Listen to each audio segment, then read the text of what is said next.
There's one simple element of membership marketing that can dramatically increase your signups if you get it right, and will doom you to low conversion rates if you get it wrong. I'm talking about calls to action.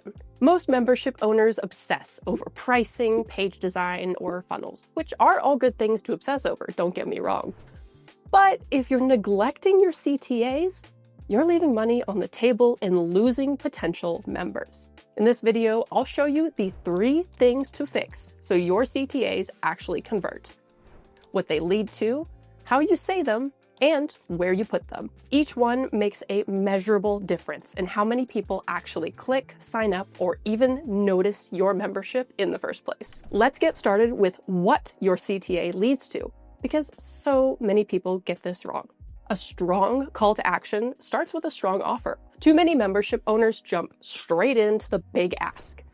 Join now, sign up today, start your free trial. And then to make it worse, if someone does click from that vague statement, they link directly to a checkout page. The problem is, your potential customer doesn't actually know what they're joining, and it's way too soon to ask for card details. They're thinking something like, wait, join what? Are they asking me for money? What do I even get? That tiny bit of confusion can be enough for people to click away, even if they be a great fit for your membership. So to fix it, choose a CTA destination that makes sense for your audience based on where they are in the journey from awareness to customer. For example, I love nail art, but if one of the many nail art creators I follow just said, join my membership and linked to a checkout, I'd have so many questions and I wouldn't join. I wonder, is this for hobbyists or professionals? What am I gonna learn? And will I be able to get feedback on my own art? And that's just a few things I'd be wondering. But if that creator offered a free tutorial in exchange for an email, I would be all about it. And then through email, they could educate me about the membership benefits and get me excited to pay for access. Or at the very least, if that link led to a landing page, I could read it and understand a bit more about what's going on, and then decide if the platform is for me. But a CTA to the right resource only works if you get folks to click the link in the first place, which is why how you say it is so important. Remember how just a minute ago in that example I said, join my membership?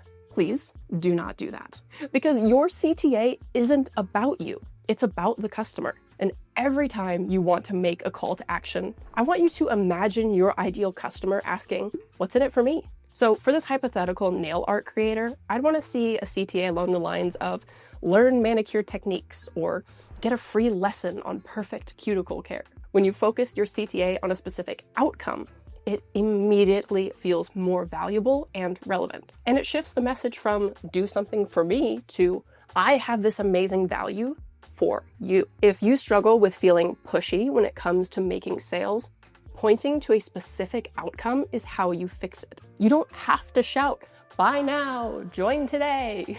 You just need to share how your membership will make someone's life better. Now, let's talk about where your CTA goes, because placement matters just as much as phrasing. If your goal is to get people from your YouTube channel or social media to your membership, your CTA needs to show up early and often. Start by putting your written CTAs on YouTube above the fold, meaning in the first 2 lines of your video description. That section stays visible without anyone having to click show more. And if you bury your link below a wall of text, you're just gonna get fewer clicks. So put it up top. You should also add a verbal call to action in your videos. You could think of it like a self-sponsorship, where you take 30 seconds to a minute mid-video to promote your offer.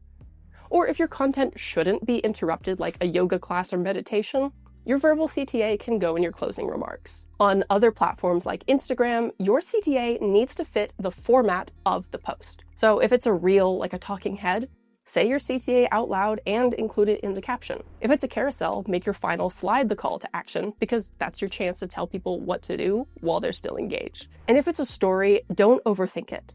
A simple tap to join the challenge or swipe up to watch, paired with a quick visual of what they'll get, is often enough. The goal is to make your offer visible and easy to act on, just wherever your audience is paying attention. And if you're still thinking, great, I have my CTAs down, but I don't know what to post to put those CTAs on, we made something to help. We created a 4-week social media guide with post formulas you can adapt to any membership business. Watch it at the link in the description, and I'll see you next time.